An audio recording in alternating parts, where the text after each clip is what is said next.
I am so grateful that you've made your way here to our Education Summit.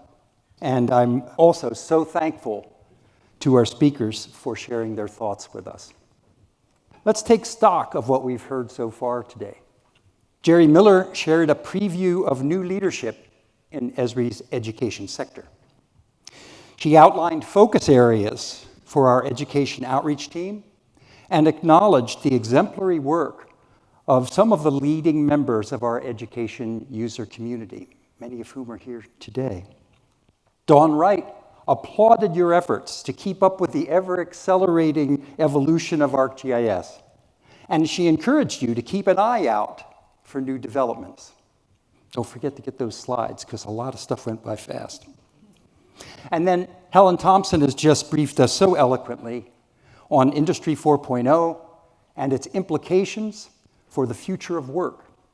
She challenged all of us to apply location analytics to design the future that we all want. Now, in this final segment of the Education Summit Plenary, in what will be my last Education Summit with Esri, I want to leave you with something special. I invite you to join me in a journey to an alternative present in which digital transformation changes the world with education. I invite you to join me in a story called Junana. Junana began with a group of guys who were pals and pranksters while students at college. After graduation, the guys went on to earn fortunes as software developers and entrepreneurs in the dot-com bubble, and they all were smart enough to get out at the right time. A global financier, coincidentally named Jack, brought the guys back together to pull off one more prank, a really grand prank, to reboot the entire consumption-based global economy. Their strategy was to build a digital game for teenagers. The game combined immersive virtual reality, artificial intelligence, and liberation pedagogy. It was an educational game available to the whole world for free.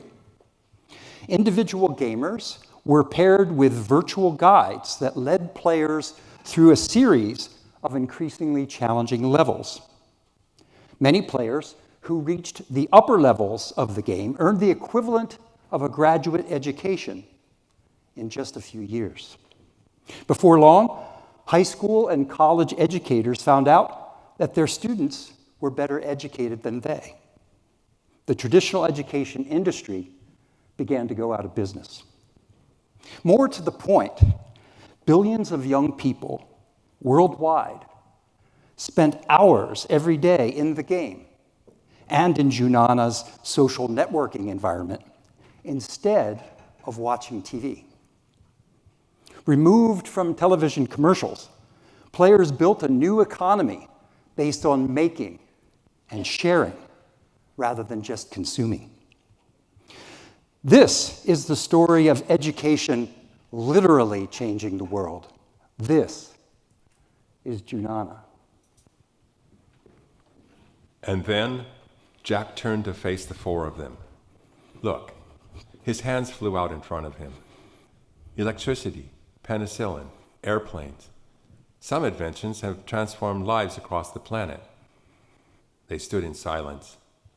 After months of agonizing research, they had not hit on a single workable idea to reboot the global economy.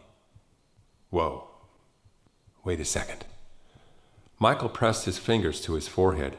His eyes widened. He stood this way for a whole minute, and then he spoke. Sure, we can sharpen the tools people use, but it would be far better to just sharpen the people. What did you say? Winston asked. Michael continued. All the gadgets we build are not as valuable as the minds that use them. You think we can build something to make kids smarter? Ichiro said. My lord, what if kids were smarter than the marketplace? Jack whispered. Smart enough to think before they buy, Michael said. Smart enough to think twice about what they eat, Desi said. Or what they wear, Winston added. And so the game was born. Now, please join me in welcoming to our stage Junana author Bruce Caron.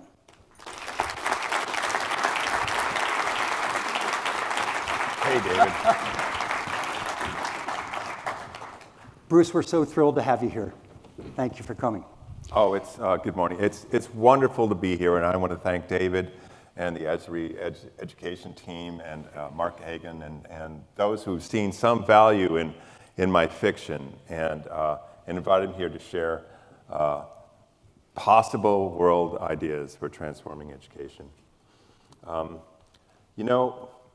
My project to imagine and describe transformative technology for education began in 2002, about 6 miles from here, at an educational showcase I was at the Hotel del Coronado.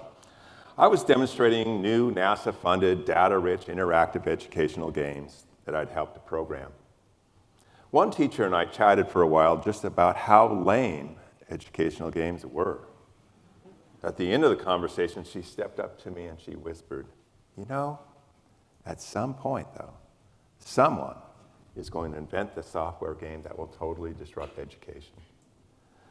And that got me thinking, and I began to assemble information about a range of existing technologies and imagine how someone could put these together to build this disruptive game. I didn't have the finances to go out and do it. Instead, I wrote the novel Junana as a way to nudge others into imagining their own games and conceiving of an educational landscape that takes full advantage of current technologies and puts education first instead of last. Several years ago, I was visiting a friend who taught a graduate class in the geosciences at the University of Arizona. He told me that some of his students really wanted to chat.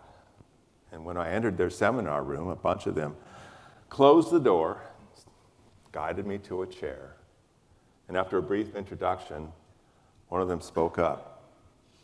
"We want to do it," she said. "Let's build the game for real. What's holding us back?" Thanks, David. Thank you, Bruce. Please have a seat.